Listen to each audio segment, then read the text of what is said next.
기도하겠습니다. 예배의 주인 되셔서 임하시고 이 시간 우리에게 아버지의 지혜로 채워주시며 삶의 방향성과 목적을 또 견고히 하는 귀한 시간으로 삼아 주옵소서. 아버지께서 주인 되신 영광 받으시고 이 시간을 통해서 오늘 충만함으로 함께 없어서 예수님의 이름으로 기도드립니다. 아멘.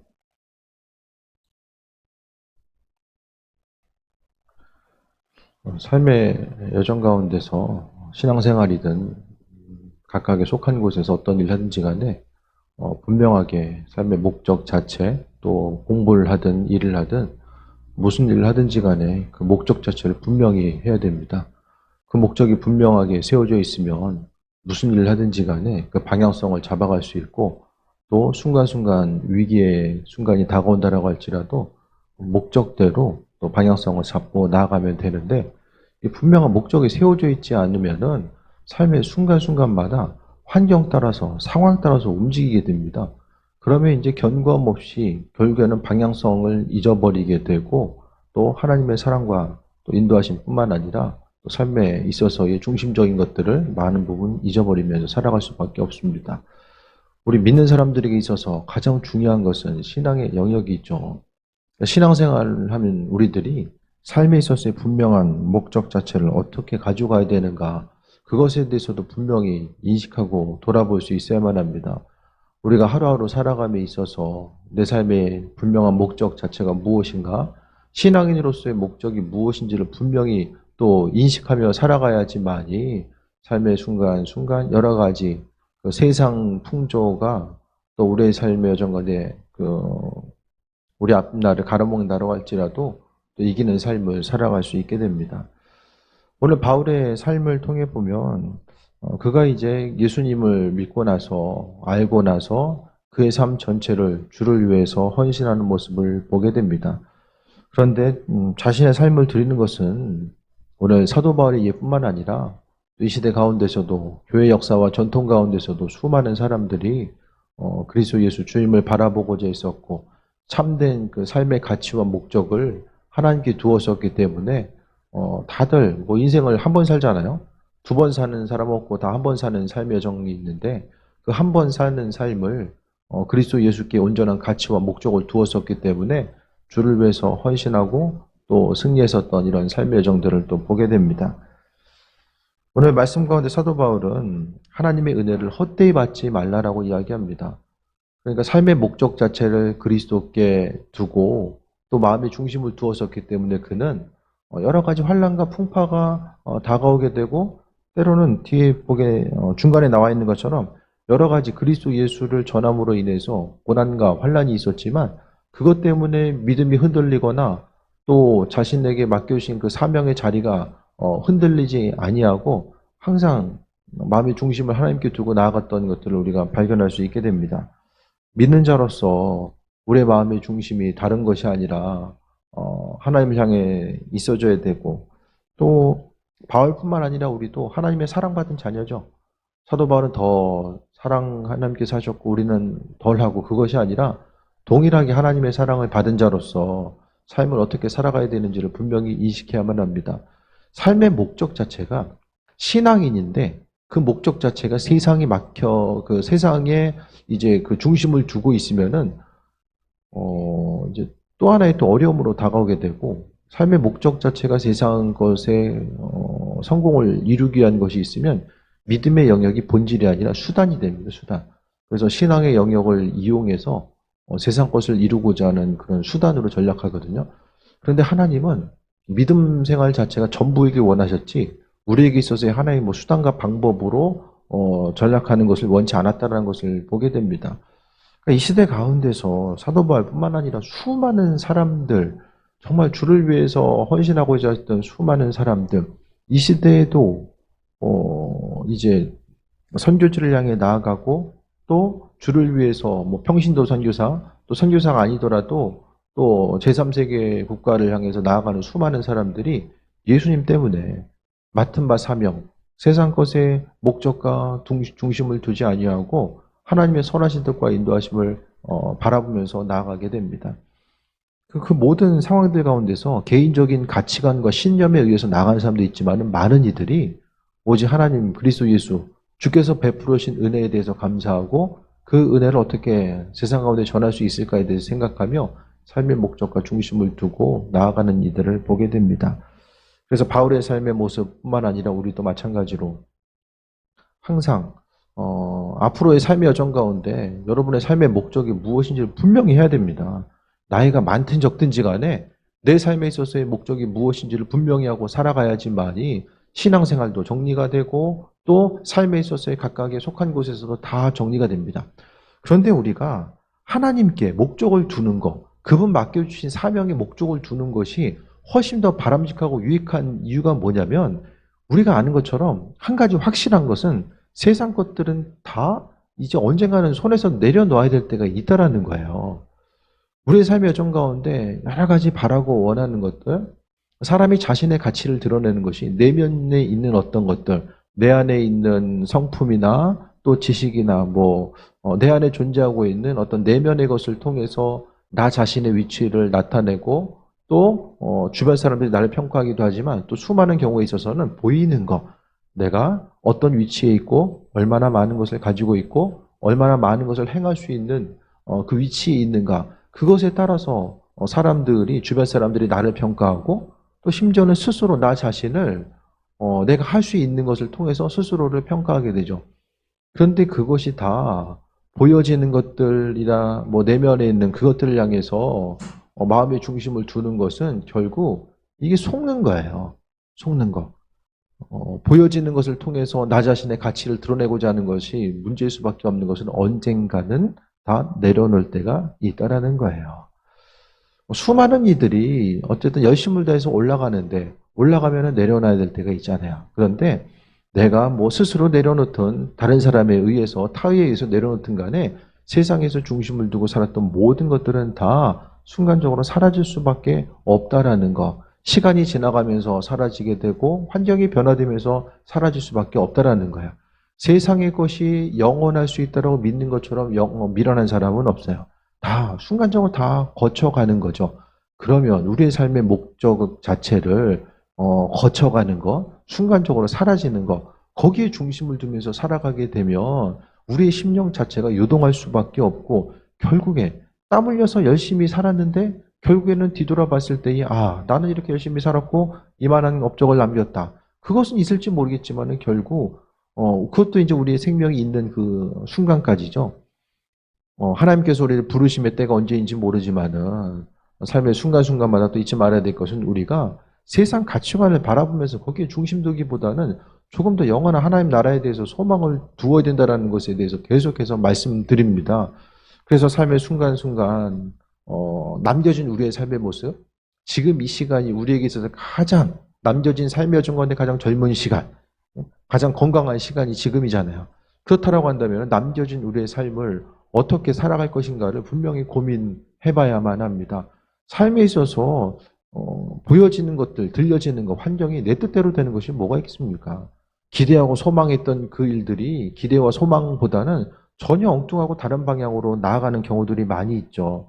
그러니까 세상에 중심을 두면 둘수록 심신이 피곤해지고 환난과 어려움이 있습니다. 그렇기 때문에 우리가 점점 더 마음의 중심을 둬야 될 것은 하나님 나라, 그분께서 행하신 일들, 앞으로 행하실 일들에 대해서 바라보면서 세상적으로 이제 힘을 빼는 훈련들을 해야 되는 거예요.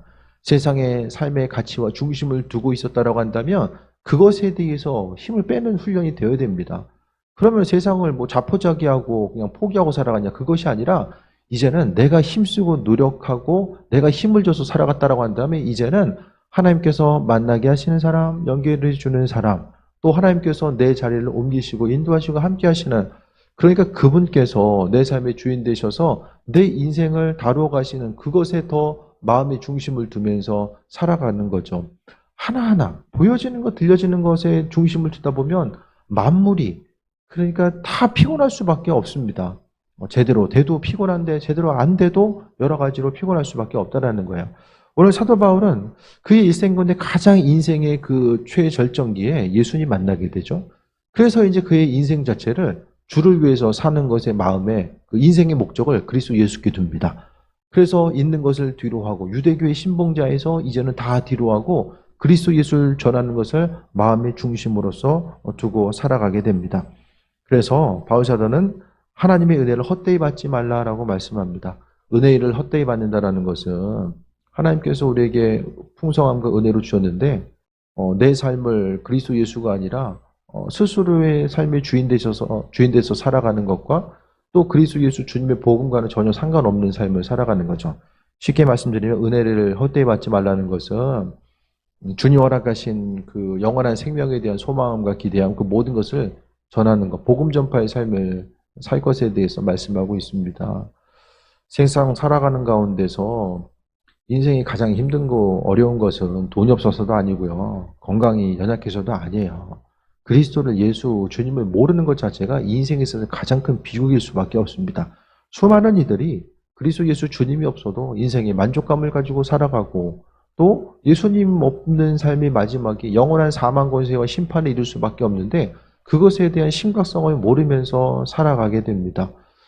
모르는 이들, 그리스도 예수 주님을 모르기 때문에 절망 가운데 있고 예수님을 모르기 때문에 마지막 삶이 어떠한지에 대해서 모르는 그 수많은 이들을 향하여서 우리는 복음 전파의 사명을 감당해야 된다는 것에 대해서 말씀드립니다. 하나님이 우리의 삶이 어쩐 건데 좀 더 일찍 불러준 사람이 있고 또 좀 늦게 부르신 분들이 있죠. 하나님께서 우리의 삶을 그리스도 예수께 일찍 불러주셨다고 한다면 그 일찍 불러주신 분명한 이유와 목적이 있다는 것에 대해서 생각하며 하나님의 선하신 뜻과 인도하심이 무엇인지를 분명히 또 돌아보며 분별하는 그 귀한 삶을 살아가야 됩니다. 인생을 살아감에 있어서 아버지께서 맡겨주신 사명, 그 사명 잘 감당하고 나아가야 되는데 삶의 순간순간마다 우리에게 주어진 시간과 열정과 재물, 이 모든 것들을 보여지는 것을 쌓는 것처럼 그냥 벽돌 쌓듯이 하나하나 세상 것들 쌓아놓고 올리고 나아가고자 했을 때 결국 순간적으로 올리는 것도 힘들지만은 그 쌓아놓은 것들을 내려놔야 될 때는 더 고통스럽고 힘들 수밖에 없다는 것을 인식해야만 합니다. 그래서 우리는 세상 가운데 있는 보여지고 들려지는 것들에 대해서는 힘을 빼는 작업을 해야 되고요. 또 그리스도 예수는 붙드는 작업들을 분명히 해야 됩니다. 하나님께서 부르시고 인도하시는 것이 무엇인지를 알아야 되는데 오늘 말씀을 준비하면서도 삶에 있어서의 어쨌든 목회자로 쓰임받음에 있어서 가장 또 존귀하게 쓰임받을 수 있는 때 어떤 상황적으로나 육신의 건강이라든지 나이적으로 보더라도 지금이 가장 또 주를 위해서 헌신하면서 일해야 되는 때 어쨌든 보통 이제 목회자에게 어떤 시간적인 나이로서의 전성기를 한 40대 중반 정도로 봐요. 그 이후로부터 한 10년, 15년 이렇게 이제 보게 되는데 그 시간들을 주를 위해서 어떻게 헌신하면서 살아갈 수 있을까? 그것에 대한 좀 고민을 하면서 오늘 말씀을 좀 준비하게 됐습니다. 여러분의 인생 가운데서도 청년의 때든 노년의 때든 어쨌든 간에 각각의 주어진 자리 가운데서 하나님 맡겨주신 사명의 자리가 무엇인지를 깨달아 알고 남겨진 우리의 삶을 어떻게 살아갈 것인가, 분명한 삶의 목적을 어디에 두고 살아갈 것인가에 대해서 분명히 인식을 해야만 합니다. 세상 가운데 더 많은 것을 누린다라는 것, 더 많은 것을 소유한다라는 것은 뭘 이야기할까요? 많이 가지면 가질수록 인생이 행복한 건 아니잖아요. 어느 순간 지나가게 되면 그런 것 같아요. 많은 것을 가지고 있다라는 것은 삶에 있어서의 더 누릴 수 있는 부분들도 있겠지만은 어떤 인생이 주는 그 돈이 주는 거, 또 환경이 주는 어떤 만족감은 어떤 물건을 사든지 어떤 내가 누릴 수 있는 것을 사용함에 있어서 더 많이 가지고 있으면은 더 살 수 있는 폭이 넓어지니까 고민을 좀 덜 한다는 거. 또 없으면은 또 없는 가운데 사야 되니까 한 번 더 고민을 해야 되잖아요. 얼마나 더 고민을 더하고 덜하고 그 문제까지가 우리에 있어서의 소유에 대한 그 행복감을 이야기하지 그 순간이 넘어가게 되면 물건을 살 때도 아무런 고민 없이 사고 하고 싶은 거 재물을 통해 살 수 있는 거 다 했을 때에 행복을 재물이 준 행복은 딱 거기까지인 것 같아요. 그 이후의 삶은 또 다른 문제와 또 씨름을 해야 됩니다. 삶에 있어서 인생의 가치, 또 삶을 행복하게 살아가는 것, 또 여러 가지 나 자신의 존재감, 또 인생의 목적, 이 여러 가지 것들에 대해서 또 하나의 고민거리로 다가올 수밖에 없다라는 것입니다.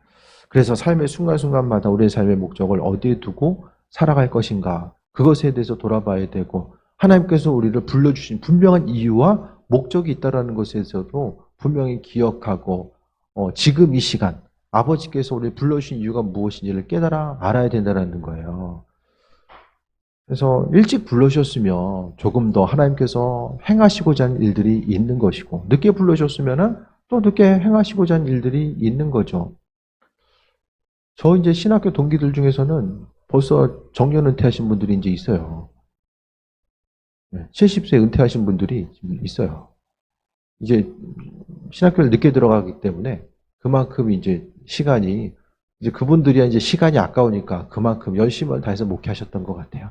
그래서 성실하게 열심을 다해서, 제가 보기에는 한 40대 후반 50대 뭐 이렇게 넘어서 목회를 시작하신 분들은, 이제 제가 들어갈 때도 저희 이제 아버지 나이뽀 되신 분들이 그 당시에 있었으니까요.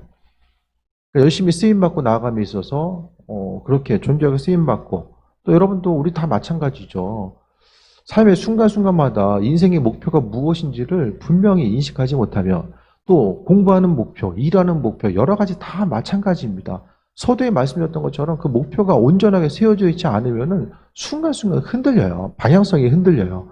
환경 따라 흔들리고 다 계속해서 흔들릴 수밖에 없습니다. 오늘 사도 바울은 예수님께 목적을 두게 됩니다. 그렇게 두다 보니까 삶에 있어서의 환난과 어려움이 그에게 다가왔을 때에 그래도 믿음으로 승리하고 이기는 삶을 살아갔던 것에 대해서 또 발견하게 됩니다. 2절 봅니다. 보라, 지금은 은혜 받을 만한 때요, 지금은 구원의 날이로다. 3절에 우리가 이 직분이 비방을 받지 않게 하려고 무엇이든지 아무에게도 거리끼지 않게 하고. 그러니까 삶을 살아가면서 사도 바울은 자신 때문에 하나님의 욕먹고 그리스도 예수의 영광이 가려지는 것들을 항상 경계했던 것 같아요. 그래서 신앙인으로서 우리가 손해보는 면이 있다고 할지라도 예수님을 나타내는 귀한 삶을 살아가야 됩니다. 결국 예수님 믿으면서도 손해보지 않으려고 이렇게 발버둥 치다 보면 그리스도의 영광이 가려지게 됩니다. 믿는 자로서 항상 하나님의 영광 나타내기 위해서는 손해보고 또 어려움 당할 때도 있지만 그 어려움이 내 삶의 목적, 내가 잘 먹고 잘 살기 위해서 어려움 당하는 것이 아니라 그리스도 예수 그분 때문에 당하는 어려움은 하나님께서 분명히 갚으시고 인도하신다는 사실을 분명하게 말씀하고 있습니다. 복음 전하면서 사도 바울이 당했던 어려움들이 4절부터 나와요. 모든 일이 하나님의 일꾼으로 자천하여 그는 주께서 불러주셨기 때문에 자원하는 마음을 가지고 그 믿음으로 응답하게 됩니다. 그래서 자천하에 많이 견디고 환난과 궁핍과 고난과 매맞음과 갇힘과 난동과 수고로움, 자지 못하고 먹지 못하고 복음 전했다는 것을 이야기하죠. 이거 별로 얘기하고 싶은 내용은 아니었을 거예요. 이렇게 힘들고 고난당하는 거 사도 바울도 다른 사람에게 뭐 자랑스럽게 얘기할 만한 힘들고 어려운 얘기들 좀 가리고 싶지, 사람이 또 뭐 적극적으로 드러내고 싶은 생각은 별로 없잖아요. 그런데 하지만은 이 고난과 어려움 한편 생각하면 하나님께서 불러주셔가지고 그분의 일을 감당하는데 왜 환난과 어려움이 있을까? 주의 일 감당하면 주님께서 모든 걸 예비하셔서 다 하나하나 만들어 놓으셔가지고 진짜 꽃길만 걸어야 되잖아요. 그런데 환난과 어려움이 있어요. 근데 바울은 그 어려움이 있을 때에 그 어려움을 이상한 것으로 받아들이거나 그것 때문에 흔들리지 않거든요. 오늘 본문 가운데 볼 수 있는 것은 복음이 전파되는 그곳에 누군가의 헌신과 희생을 하나님께서 요구하신다라는 것에 대해서 우리가 또 발견하게 됩니다. 그냥 하나님은 알아서 하나님이 뭐 꿈이든 환상이든 사람들에게 다 나타나셔서 아버지께서 하시면 되는데 왜 우리에게 요구하실까? 그런 생각들을 좀 할 때도 있을 거예요. 근데 중요한 것은 예수님께서 이 땅에 오셔서 또 죄사함을, 피값을 통해서 죄사함을 허락하셨던 것처럼 이 시대 가운데서도 우리 한 사람 한 사람의 수고와 노력을 통해서 하나님의 영광과 그 인도하심과 예비하심이 나타나길 원하셨다는 사실에 대해서 우리가 발견할 수 있게 됩니다. 복음 전하고자 했을 때 바울 사도는 예수님을 통해서 하나님의 말씀이 전해졌을 때에 저렇게 고난당할 수 있구나라는 사실을 알았고, 또 사도 바울뿐만 아니라 주님의 제자들의 제자들, 다음 제자들 또한 복음 전했을 때에 고난과 어려움이 있다는 사실에 대해서 그들은 이상하게 여기지 않았다는 것에 대해서 발견하게 됩니다. 이 시대에도 수많은 이들이 그리스도 예수 주님 때문에 선교지를 향해서 나아가기도 하고, 그러니까 요즘에는 진짜 뭐 우리나라처럼 살기 편한 데 없다라고 하잖아요. 선교지를 향해서 나아가면 대부분 좀 힘들고 어려운 곳으로 많이 나가다 보니까 그곳에서 힘들고 어려운 상황들, 제가 선교사님들 중에서 가장 좀 안타까운 경우가 뭐냐면은 이 자녀들이 언어의 문제, 모국어도 못하고 현지어도, 대부분의 선교사님 자녀들이 이제 두 가지 언어, 두세 개 언어는 하는데, 이제 한 가지 경우가 이제 선배 목사님인데 자녀가 이 두 언어가 다 이제 익숙치 않은 거예요. 모국어와 이제 선교지 현지 언어가 다 익숙하지 않으니까 이 어느 한쪽도 적응하기 좀 힘든 상황, 그런 모습들을 보게 됐는데요. 어쨌든 여러 가지 어려움들이 있지만 하나님은 선교지로 나가거나 주를 위해 헌신하는 모든 이들은 그리스도 예수 때문에 어려움을 당할 수 있다는 것에 대해서 인식을 하면서 나아가게 되는 거죠. 지금도 보게 되면 우리 세대까지만 해도 신학교 들어갔을 때에 그래도 뭐 한 25년 전만 해도 그래도 목회를 했을 때에 어느 정도 주를 위해 헌신하지만 주를 위해 헌신했을 때에 세상적으로도 어떤 하나님께서 편안함도 허락하실 것에 대한 그래도 소망함이 있었죠. 목회 가운데서 어느 정도 영광도 누릴 수 있는, 세상적인 영광도 누릴 수 있는 부분이 있었다고 한다면 지금은 아니죠. 예. 지금의 이제 신학교를 들어가고자 하는 이들은 점점 더 어려움이 있고 또 앞으로 이제 목회자로서의 길을 걷는 것이 얼마나 힘들고 어렵다는 것을 알게 되는 거죠. 그래서 주변에서 어떤 신학생들이나 신학교 가겠다는 분들이 있으면 되게 존경스러워요. 뭐 얼마만큼의 목회에 대한 비전을 가지고 있는지 그것보다는 그냥 이 시대의 목회자로서 쓰임 받을 수 있는 것 자체가 참 귀하다는 생각을 또 하게 됩니다. 그리스도의 영광. 그러니까 많은 이들이 예수님을 바라보고서 나아가는 이때. 그러니까 신학교 들어가는 것도 저희까지만 해도 막 이제 학교 경쟁률이 막 심하고 또 일부 학교에 대해서는 진짜 서울에 있는 명문대 나와서도 막 재수 삼수 해야지만이 학교 들어가는 이런 상황들이 있었다고 한다면 지금은 이제 그랬던 학교들이 경쟁률이 점점 더 낮아지고 이제 신학교가 이제 정원을 채우기가 이제 몇 년 전보다 힘든 이런 상황들을 봤을 때에 이제는 신학교 가고자 하는 이들이 세상적인 어떤 것이 아니라 정말 하나님 영광을 위해서 쓰임받고자 하는 이들만 가는 곳이 이제 신학교가 됐구나라는 생각을 또 해보게 됩니다. 그래서 앞으로의 삶의 여정 가운데 우리가 삶의 순간순간마다 인생에 있어서의 목적을 어디다 둘 것인가, 조금 더 보여지는 것을 통해서 나 자신의 가치를 드러내고 또 하나님의 영광보다는 세상적인 어떤 것을 취해서 그럴듯하게 나를 포장해서 나 자신의 가치를 드러내는 것, 그것보다는 이제는 성경에 있어서의 본질, 그러니까 종교개혁의 모토가 성경으로 돌아가자거든요. 성경으로 돌아가는 게 종교개혁의 모토예요. 그러니까 우리도 마찬가지로 이 시대 가운데서는 성경이 온전한 신앙의 모습이 무엇인지를 도대체 뭐라고 이야기하는가, 신앙인으로서 하루하루 살아가는 것을, 또 온전한 신앙인으로서의 삶을 뭐라고 이야기하는가, 그것에 대해서 바라봐야 되는데 이 사도 바울이 좋은 예가 되는 거죠. 각자 다 분량이 있어요. 모든 사람에게 다 선교지로 나가라고 하나님께서 말씀하시는 거 아니에요. 각각의 한 사람 한 사람에게 누구는 이렇게 불러주시고 이렇게 불러주시고, 한 달란트 준 사람, 또 한 달란트 받은 사람, 세 달란트 받은 사람, 두 달란트 받은 사람, 한 달란트, 두 달란트, 다섯 달란트 받은 사람이 다 다르잖아요.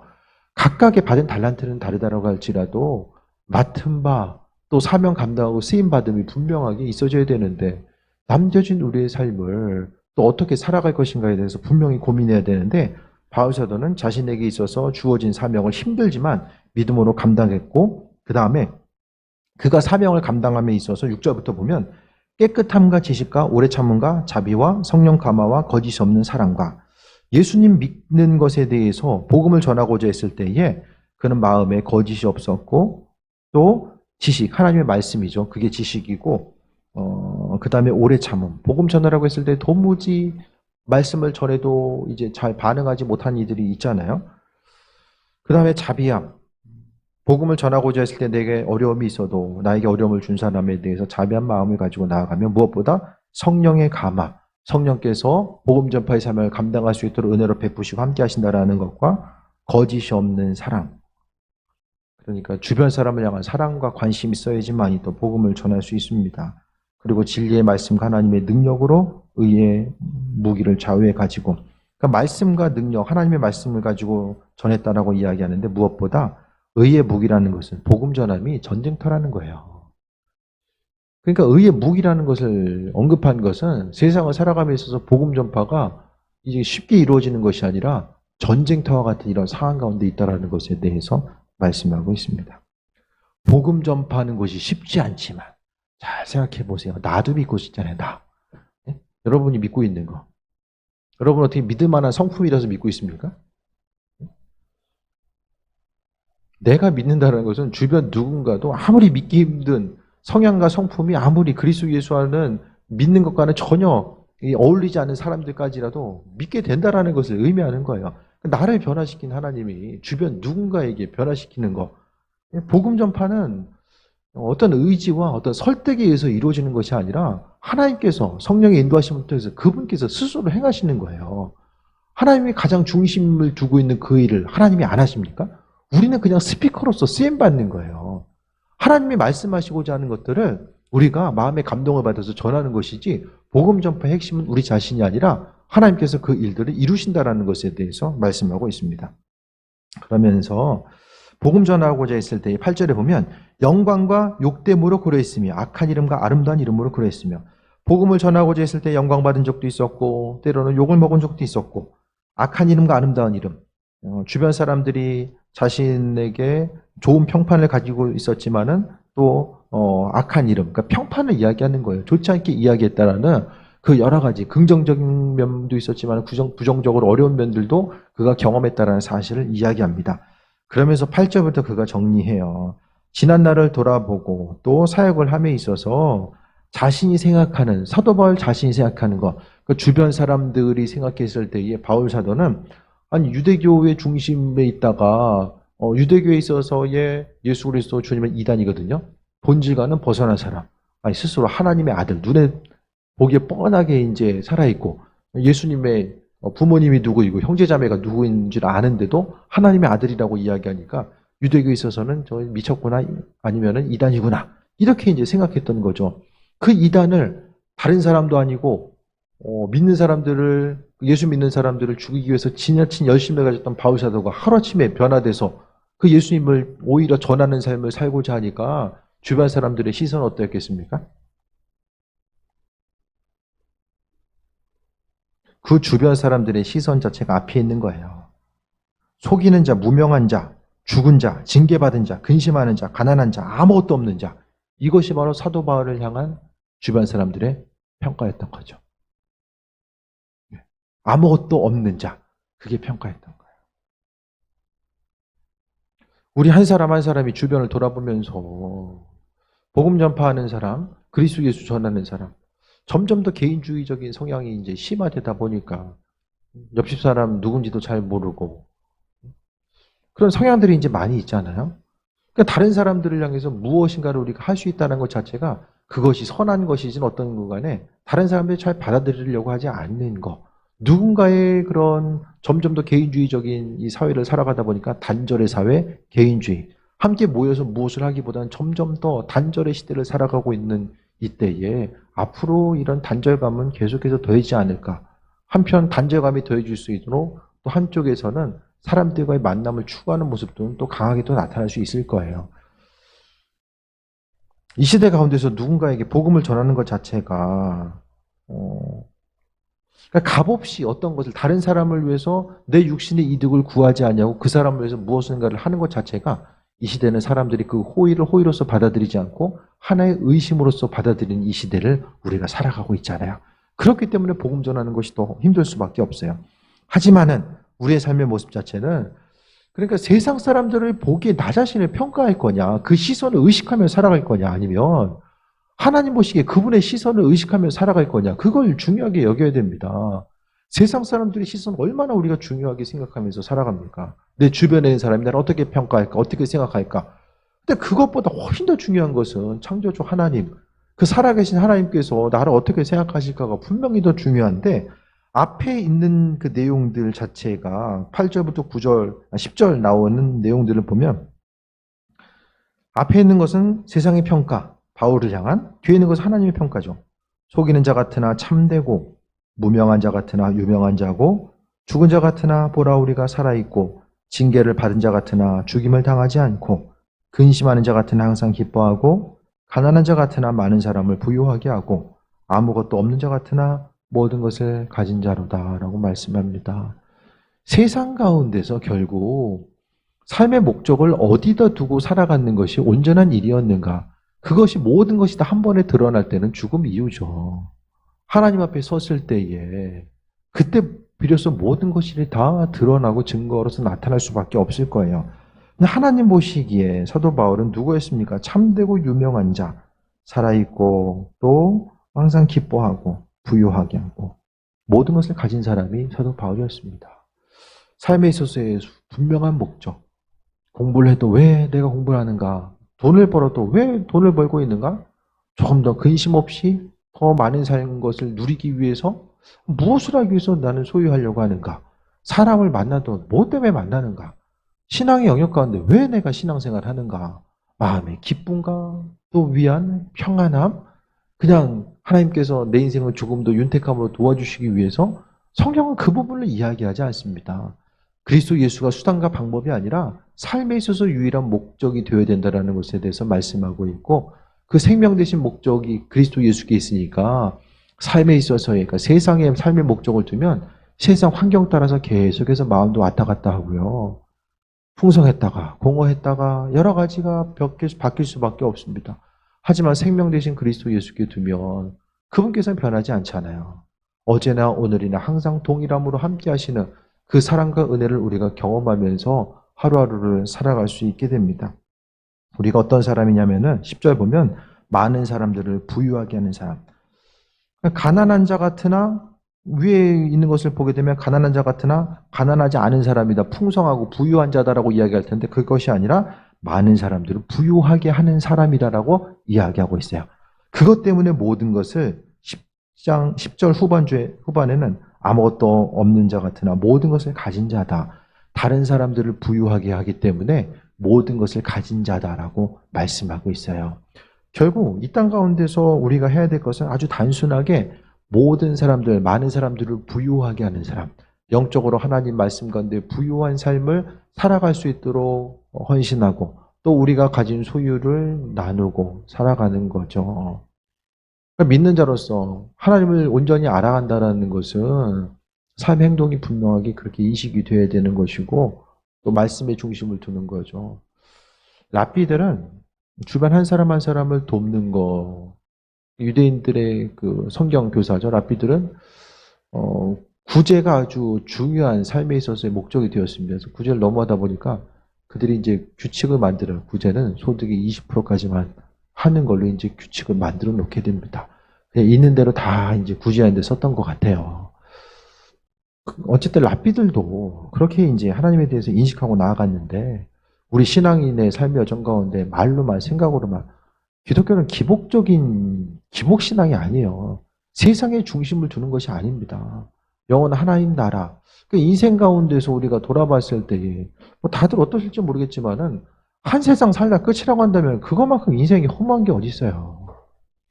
영원한 하나님 나라에 대한 소망과 목적을 두기 때문에 우리가 삶의 순간순간 그래도 열심을 다해 살아가고 또 세상 가운데 환난과 어려움이 있어도 하나님 나라에 대한 소망함 가지고 이기는 삶을 살아갈 수 있게 됨에 대해서 말씀드립니다. 많은 사람들을 우리가 부유하게 하기 때문에 모든 것을 가진 자. 모든 것이 무엇입니까? 예수님의 예수님이에요. 삶의 모든 것 자체가 예수님이에요. 그래서 여러분 스스로 삶을 살아가면서 육신의 건강 때문에 또 어떤 가진 것 때문에 그것 때문에 너무 좋아하지 마시고요. 많은 것을 내가 누릴 수 있고 소유할 수 있고 더 많은 위치에 높은 위치에 있는 것 때문에 너무나 많은 기쁨을 취하지 마세요. 반대로 눈에 보이는 환경이 힘들고 어렵다고 해서 그것 때문에 절망하거나 그것 때문에 슬퍼하지도 마세요. 주님께서는 우리의 삶이 어떤 건데 보여지는 것 때문에 기쁨을 취하거나 보여지는 것들 때문에 고통당하는 거 결코 원하지 않습니다. 우리가 고난당해야 되고 힘들어야 되는 이유는 오로지 그리스도 예수 주님 때문이고요. 우리가 기뻐해야 되는 유일한 이유 또한 예수님 때문이에요. 그러니까 그리스도 예수 외에 다른 것으로 인해서 기쁨과 때로는 고통을 취하는 것 자체는 하나님 보시기에는 절대로 유익함이 없다라는 것에 대해서 다시 한번 기억해야만 합니다. 다시 좀 본론으로 처음으로 돌아와서 우리의 삶의 목적은 무엇인가? 나는 무엇 때문에 기뻐하고 무엇 때문에 고난을 당하고 있는가? 본질이 아닌 것 때문에 혹시 내가 세상 그것 때문에 속고 있는 것이 아닌가? 그것만 있으면 내 인생에 기쁨과 유익이 있다라고 생각하는 것. 세상에 내가 정말 말씀이 아니라 하나님 말씀이 심령이 없음으로 말미암아 내가 속고 살아가는 것이 아닌가. 그것에 대해서 분명히 인식하면서 살아가야 됩니다. 내가 마음의 중심을 두고 목표로 삼고 있는 것이 내 인생을 살아감에 있어서 분명한 유익이 되고 정말 그 일이 가치 있는 것일까? 다시 한번 돌아보시고 삶의 순간순간 우리의 인생을 마무리하는 그때가 점점 더 다가오게 되죠. 1년, 2년이 얼마나 빨리 지나가게 돼요. 이 빠르게 지나가는 이 시간들 가운데서 우리가 지금 뭐 누리고 있든 누리지 못하든 그 순간적으로 다 지나가는 것들이 보여지잖아요. 애들 크는 거 보면은 점점 더 시간이 빨리 지나가는구나. 그런 것도 느껴지게 되고, 뭐 시간이 흐름도 다 마찬가지입니다. 삶의 목적, 오늘 사도 바울은 그리스도 예수께 삶의 목적을 두었었기 때문에 그가 믿음 가운데 견고하게 흔들리지 아니하고 생명 되신 그리스도 예수 바라보며 나아가요. 그래서 오늘 본문에 사도 바울과 가끔 비교되는 것이 이제 저는 부자 청년, 주님께서 부르셨을 때에 부르심에 응답한 사람과 한 사람은 근심하면서 가진 게 많음으로 해서 근심하며 떠나가잖아요.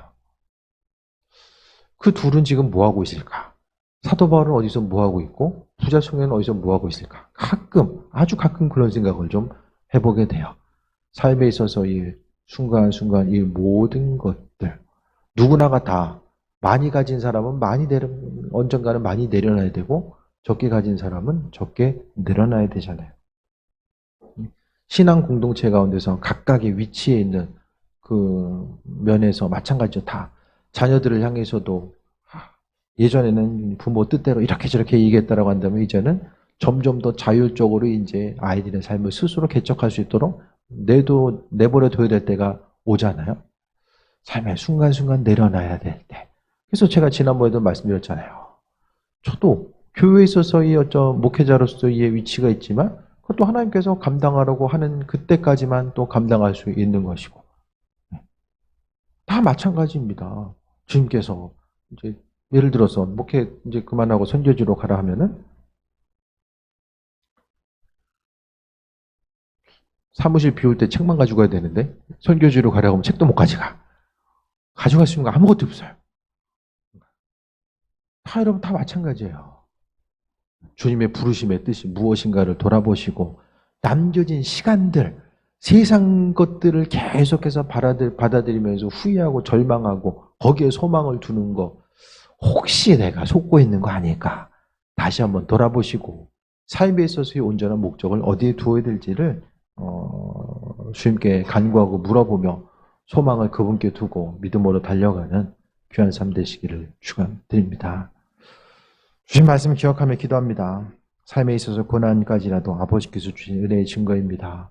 우리에게 생명 허락하시고 함께 하셨는데 하나님 마음에 합한 자로서의 삶을 살기 원합니다. 이 시간 통성으로 주신 말씀 기억하며 기도합니다.